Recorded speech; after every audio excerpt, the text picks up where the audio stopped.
Poursuite au Palais Léyomba des auditions des membres du gouvernement. Le tour est revenu au ministre des Transports, Paulette Mengemono, de procéder à la présentation du budget 2015 de son département ministériel. Henri Nestor Djabé.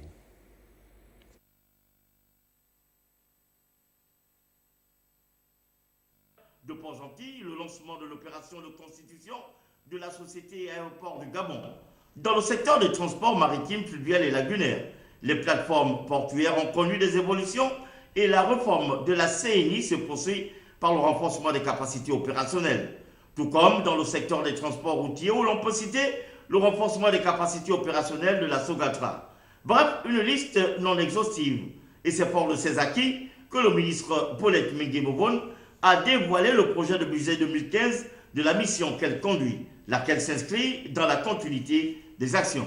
Le projet de budget soumis à votre examen prévoit pour le ministère des Transports une enveloppe globale hors solde permanente de 19 614 651 244 francs contre 18 567 436 084 francs en 2014, soit une augmentation de 1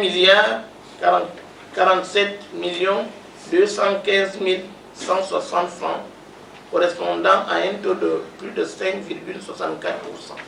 Il est à noter qu'en 2015, l'action du gouvernement portera sur la mise en œuvre du programme de réforme du secteur des transports publics en commun.